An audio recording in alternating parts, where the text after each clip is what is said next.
انتہائی واجب الاحترام حضرات بزرگان محترم، عزیزان ملت، برادران اسلام، آج اسلامی سال کے آخری ماہ ذوالحجہ کی 9 تاریخ ہے۔ انشاءاللہ العزیز کل ہم 10ویں میں عید الاضحیٰ منا رہے ہوں گے۔ اللہ تعالیٰ یوم سعید کی ہم سب کو حقیقی خوشیاں نصیب فرمائے۔ یہ مہینہ بہت سے قربانیوں کی یاد دلاتا ہے، اور ان میں عرب ممالک اور پھر اس میں مکہ مکرمہ کی جو عظیم یادیں ہیں اور وہ شخصیات حضرت ابراہیم علیہ نبینا علیہ السلام اور ان کے اہل خانہ، اللہ تعالیٰ نے ان کی قربانیوں کو ایسی مقبولیت عطا فرمائی کہ مسلمان ہر سال کچھ وہاں سعودی عرب میں جا کر اور کچھ اپنے گھروں میں اپنے مقامات کے اوپر بھی رہ کر ان کی یادوں کو تازہ کرتے ہیں۔ حضرت ابراہیم علیہ نبینا علیہ السلام ان کی قربانیوں کا، ان کے امتحانوں کا سلسلہ چل رہا تھا۔ سب سے پہلے تو یہ کہ وہ ایک غیر مسلم کے گھر میں پیدا ہوئے، اور ایک پیغمبر ایسے ماحول کے اندر جہاں ہر طرف بت ہی بتوں کی عبادت ہو، اس کا رہنا کتنا دشوار، اور پھر اسی گھر کے اندر رہ کر توحید کی دعوت دینا، اور پھر گھر بار سب کچھ قربان کرنا، وہاں سے نکالے جانا، اور پھر قوم کے سامنے ہونا، ایسی قوم کہ جو ہر طرف شرک کے اندر ڈوبی ہوئی ہے، ایک اللہ کی توحید کو بلند کرنے والا، کتنے بڑے امتحان۔ اور پھر وہی قوم بادشاہ وقت کے پاس پیش کرتی ہے تو آگ کے اندر ڈالے جاتے ہیں۔ ان امتحانات کا سلسلہ ابھی ختم نہیں ہوا، چنانچہ ایک اور امتحان آیا کہ اللہ رب العزت کی طرف سے اشارہ ہوا کہ آپ اپنے وطن کو چھوڑ دیں، اپنے اہل خانہ کو ساتھ لیں اور آپ فلسطین کے اندر چلے جائیں۔ یہ اس وقت حضرت سارہ علیہ السلام آپ علیہ السلام کے نکاح کے اندر تھی، تو حضرت سارہ علیہ السلام ان کو لے کر حضرت ابراہیم علیہ السلام فلسطین کی طرف جاتے ہیں۔ جاتے ہوئے راستے کے اندر ایک ملک ہے، وہاں پہ جو بادشاہ ہے اس کے بارے میں یہ مشہور تھا کہ کسی بھی عورت کو یہ اپنے گھر میں لے جاتا، ایک رات اپنے بستر پہ رکھتا اور پھر دوسرے دن اس کو آزاد کر دیتا اور وہ چلے جاتا۔ چنانچہ حضرت ابراہیم علیہ السلام اللہ کے پیغمبر اور وہ اسی راستے پہ آئے، بادشاہ کے کارندوں نے ان کو پکڑا، ان کے اہل خانہ کو بھی پکڑا اور جا کے بادشاہ کے سامنے پیش کر۔ وطن کو چھوڑ کے آ رہے ہیں، 2 میاں بیوی اکیلے، یہ ایک امتحان، اور پھر یہاں پہ پکڑے گئے، یہ الگ امتحان۔ اس بادشاہ نے کہا کہ یہ کون ہے؟ انہوں نے بتایا تو اس بادشاہ نے کہا کہ اس کو میں اپنے گھر لے کے جاؤں گا، اپنے بستر پہ رکھوں گا، یہ پھر صبح آپ کے ساتھ جا سکے۔ ابراہیم علیہ نبینا علیہ السلام نے اسے بہت کہا کہ اللہ کا خوف کر، تجھے ڈر نہیں کسی چیز کا، مگر اس نے ایک نہ سنی۔ چنانچہ حضرت سارہ علیہ السلام انہوں نے کہا کہ مجھے ایک موقع دو، میں 2 رکعت نماز نفل ادا کروں۔ وہیں پہ 2 رکعت نماز نفل ادا کی اور پھر اللہ رب العزت سے دعا کی کہ اے اللہ تیرے پیغمبر کی عزت ہوں، پیغمبر بھی تو تیری عزت ہوتا ہے، میں پیغمبر کی عزت ہوں، اے اللہ ہمارے بس میں کچھ نہیں، تیرے سامنے ہاتھ پھیلاتی ہوں، اے اللہ تو میری ابراہیم علیہ نبینا علیہ السلام ان کی عزت کی حفاظت فرما۔ چنانچہ وہ بادشاہ جب ان کی طرف ہاتھ بڑھاتا ہے غلط ارادے سے تو اس کا ہاتھ شل ہو جاتا ہے، وہ پھر پیچھے ہوتا ہے تو ٹھیک ہو جاتا ہے۔ اب وہ اس عذاب کے اندر آیا کہ وہ اس معصومہ کی طرف جب ہاتھ بڑھانے لگتا ہے تو اس کا ہاتھ شل ہو جاتا ہے۔ تو ابراہیم علیہ السلام کی اہلیہ حضرت سارہ علیہ السلام انہوں نے کہا کہ اگر تو مجھے چھوڑ دے گا تو پھر اللہ تعالیٰ تجھے شفا دے دیں گے، تو ٹھیک ہو جائے گا۔ چنانچہ اس نے وعدہ کیا کہ میں آپ کو کچھ نہیں کہوں گا، اور اس وعدے کے مطابق اس نے کچھ نہ کہا۔ انہوں نے اس کو دعا دی اور پھر وہاں سے جانے لگے تو اس نے ایک بچی، بعض یہ کہتے ہیں کہ وہ اس کی بیٹی تھی، اور بعض علماء یہ فرماتے ہیں کہ اس کی بیٹی نہیں بلکہ ایک خادمہ تھی جو پاکیزہ عورت، معصوم بچی تھی، تو انہوں نے کہا کہ یہ بچی کو اپنے ساتھ لے جائیں، یہ ہماری طرف سے گفٹ ہے، ہدیہ ہے، یہ آپ کے گھر کے کام کاج کرے گی، اس کو آپ لے کے جائیں، آپ بھی نیک لوگ ہیں، یہ بچی بھی محفوظ ہے، اس کی عزت محفوظ ہے، آپ کے ساتھ رہے گی تو یہ محفوظ رہے گی۔ چنانچہ وہ بچی حضرت ہاجرہ علیہ السلام ان کے ساتھ چلتی ہے، تو حضرت سارہ علیہ السلام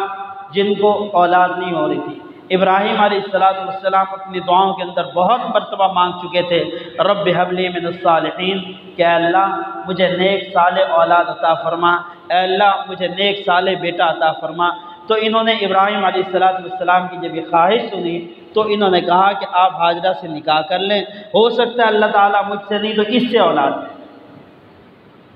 چنانچہ ایسا ہی کیا گیا۔ یہاں بھی حضرت سارہ علیہ السلام ان کی یہ قربانی کہ وہ اپنے گھر والے کی زوجیت کے اندر ایک اور بچی کو دے رہے ہیں نکاح کے اندر، اور اس امید پر کہ ان کی جو خواہش ہے اللہ تعالیٰ ہو سکتا ہے وہ یہاں سے پوری کر دے۔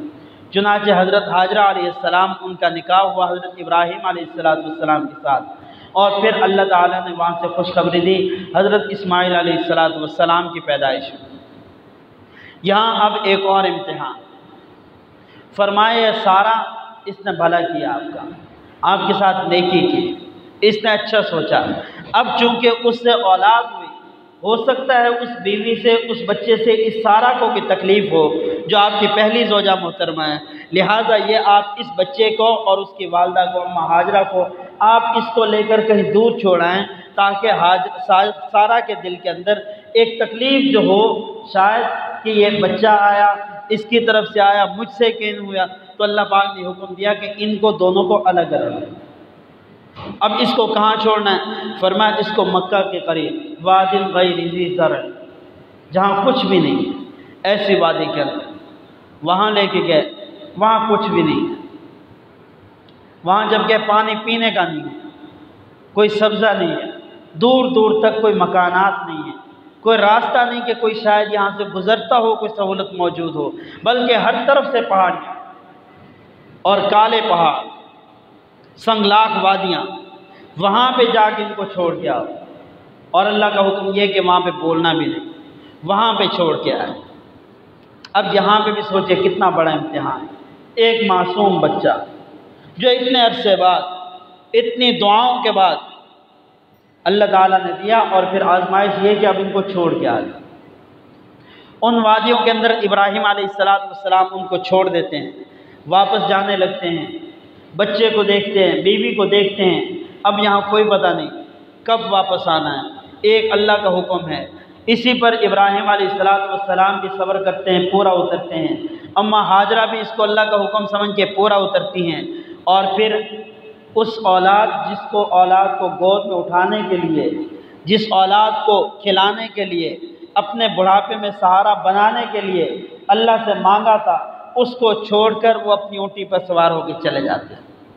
اماں ہاجرہ دور تک ان کو دیکھتی رہتی ہے جہاں تک وہ نظر آتے ہیں۔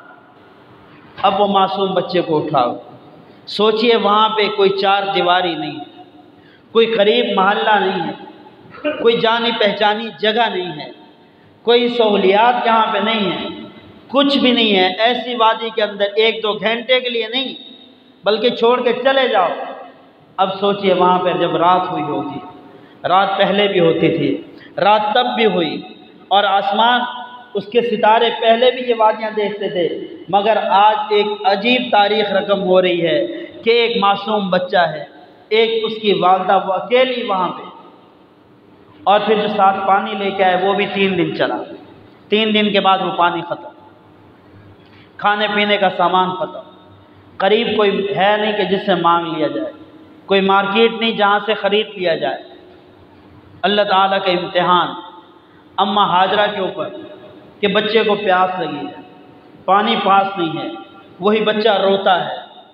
اماں ہاجرہ پانی کے تلاش کے اندر ایک امید پر کہ شاید کہیں پانی نظر آ جائے، وہ ایک طرف دوڑتی ہیں، پھر دوسری طرف دوڑتی ہیں، پھر ایک طرف جاتی ہیں، دوسری طرف جاتی ہیں، اس طرح کر کے 7 چکر لگائے، اور پھر یہ دونوں پہاڑیوں کے اوپر چڑھنا کہ شاید دوسری طرف سے کوئی نظر آ جائے، کوئی بندہ نظر آئے، پانی نظر آئے، اس طرح اس پہاڑی کے پیچھے دیکھتی ہیں، اس پہاڑی کے پیچھے، اور جب درمیان میں پہنچتی ہیں تو بچہ وہ نظروں سے تھوڑا اوجھل ہوتا ہے، وہاں تھوڑا تیز بھاگتی ہیں۔ اللہ تعالیٰ کو ان کی یہ ادائیں اتنی پسند آئیں، اتنی پسند آئیں، فرمایا ہاجرہ چاہے تیرے سر کا تاج ہو ابراہیم خلیل اللہ ہو، چاہے تیرا بیٹا نبی ہو اسماعیل ذبیح اللہ ہو، چاہے آنے والے دور کے اندر بڑے بڑے اولیاء ہوں، صحابہ ہوں، حتیٰ کہ امام الانبیاء سرور دو عالم صلی اللہ علیہ وسلم ہوں، یہ تیری ادائیں، یہ تیرے چکر، تیرا دوڑنا، تیری یہ چال مجھے اتنی پسند آئی کہ جو بھی آئے گا جب تک یہ 7 چکر پورے نہیں کرے گا وہ حاجی کہلانے کا حقدار نہیں۔ آج بھی حاجی جاتے ہیں، اما ہاجرہ کو دیکھا نہیں، اسماعیل علیہ السلام کو دیکھا نہیں، ابراہیم علیہ السلام کو دیکھا نہیں، لیکن ان کی اداؤں کو وہ اس طرح اپناتے ہیں اور وہ دوڑ کر جاتے ہیں اور وہی 7 چکر پورے کرتے ہیں۔ کوئی حاجی ایک چکر کے اندر ڈنڈی نہیں لگاتا، کوئی حاجی یہ نہیں سوچتا میں یہاں تھوڑی سستی کر لوں، کاہلی کر لوں، بلکہ اس موقع پہ آ کے حاجی خود کوشش کرتا ہے میں محنت بھی کروں، میں چکر بھی لگاؤں، لیکن کوشش کروں میری یہ ادا، میری یہ عبادت اللہ کو پسند آئے، اس لیے وہ بڑے اہتمام اور خیال کے ساتھ وہ ان چکروں کو پورا کرتا ہے۔ ابراہیم علیہ السلام بچوں کو چھوڑ کے آ گئے، اب حکم ہوا جاؤ ایک عرصے بعد بچے کو جاؤ دیکھ کے آؤ، بچے کو مل کے آؤ، اونٹنی کھینچتے ہیں، سوار ہوتے ہیں، وہیں پہ پہنچتے ہیں، قرب و جوار کے اندر اور لوگ بھی آباد ہو گئے کہ یہاں زمزم کا پانی ہے، وہ پانی بھی ایسا اللہ کے محبوب صلی اللہ علیہ وسلم نے فرمایا کہ اسماعیل علیہ السلام کی پیاس کو اور ان کے اماں کی اس تکلیف کو، ممتا کو دیکھتے ہوئے اللہ نے اس امت پر یہ کرم فرمایا کہ اس امت کا ہر شخص، خواہ وہ بچہ ہے، پیدا ہوا ہے، بڑا ہوا ہے، بوڑھا ہے، فرمایا میری امت کا کوئی فرد ایسا نہیں ہوگا جس نے آب زمزم نہ پیا ہو۔ آج میں اور آپ ایک گھرانہ دور کی بات ہے، ایک فرد نہیں ڈھونڈ سکتے کسی ملک سے بھی کہ جس نے کہا ہو کہ میں نے زمزم کا پانی نہیں پیا۔ ہر گھر تک پہنچا ہے، جو گیا ہے وہ لے کے آیا ہے، اور جو لے کے آیا وہ صرف اپنے لیے نہیں لے کے آیا بلکہ اس نے لوگوں کے اندر بانٹنے کے لیے لے کے آیا، اور برکت اتنی، تھوڑا سا پانی لے کے آیا، تھوڑا تھوڑا سب کو دیا، سب نے پیا ہے۔ اللہ تعالیٰ نے اس کو یہ 4 چاند لگائے، وہ پانی کب سے شروع ہوا آج تک قیامت تک چلتا رہے گا، وہ پانی سب کو نصیب ہوگا۔ اور فرمایا وہ پانی بھی صرف پانی نہیں بلکہ شفا ہے، جس کی دعا پوری نہ ہو پانی زمزم کا پیے، اللہ سے وہی دعا مانگے، وہی خواہش دل کے اندر رکھے، وہی الفاظ زبان کے اوپر لائے، اللہ اس زمزم کی برکت سے اس کی دعا کو قبول فرمائے۔ ابراہیم علیہ السلام عرصے بعد ملنے کے لیے آتے ہیں، حکم ہوا صرف مل کے آنا ہے، سواری سے بھی نہیں اترنا۔ آتے ہیں، اونٹنی روکتے ہیں، بچے دیکھتے ہیں، اسماعیل علیہ السلام بھی کھیلتے ہوئے دیکھتے ہیں، اماں حاجہ کی نظر پڑتی ہے، جا کے کہتے ہیں اسماعیل تیرے ابا ابراہیم آئے ہیں، وہ بچے کو لے کے آتی ہیں، اسماعیل علیہ السلام کو اٹھاتے ہیں، گود میں اٹھاتے ہیں، اس کو بوسہ دیتے ہیں، اس کو سینے سے لگاتے ہیں، آئیے اونٹنی سے اتر آئے، فرمایا اس کا حکم نہیں ہے۔ اماں اور پریشان ہوئی، نہیں تھے، اب آئے ہیں، اترنے کا حکم نہیں، لگتا ہے واپس جانا ہے۔ بہرحال یہ کہ چلیں ٹھیک ہے، خیریت سے تو ہیں، طبیعت پوچھی، تھکاوٹ تھی، سفر کے آثار تھے، گئی پانی لے کے آئیں وہی زمزم کا، آ کے ابراہیم علیہ السلام کے پاؤں دھوتی ہیں، ان کے ہاتھ دھوتی ہیں، ان کا چہرہ دھوتی ہیں، ان کا سر دھوتی ہیں، اور اسی اٹھنے پہ بیٹھے بیٹھے سوچئے کتنی دیر بیٹھے ہوں گے، اور اسی بیٹھنے کے اندر ہی، اسی سواری کے اوپر ہی اپنے بچے سے پیار کرتے ہیں، محبت جتلاتے ہیں، اور پھر اس کو چھوڑ کے پھر واپس چلے جاتے ہیں۔ پھر ایک عرصے بعد حکم ہوا، فرمایا امتحانات کا سلسلہ ختم نہیں ہوا، اب قربانی چاہیے، اپنی محبوب چیز اللہ کے نام پہ قربان کریں۔ اب کون سی محبوب چیز ہے؟ صدقہ کرتے ہیں، خیرات کرتے ہیں، عبادت پہلے سے کریں، فرمایا جو پسند ہو۔ سمجھ آ گئی کہ اب اسماعیل کی قربانی مانگی جا رہی ہے۔ ایک رات خواب میں دیکھتے ہیں کہ اسماعیل کو ذبح کر رہا ہوں، اور یہ بھی پتہ تھا کہ نبی کا خواب وہی ہوتا، اسماعیل کو ذبح کر رہا ہوں۔ صبح کو اٹھتے ہیں اس بیٹے کی یاد کے اندر کہ وہ معصوم بچہ، اور اس کو ذبح کرنا ہے، اللہ کے نام کے اوپر صدقہ دینا چاہیے۔ ایک بکری نہیں دی، ایک مرغی نہیں دی، بلکہ ایک اونٹ بھی نہیں، 100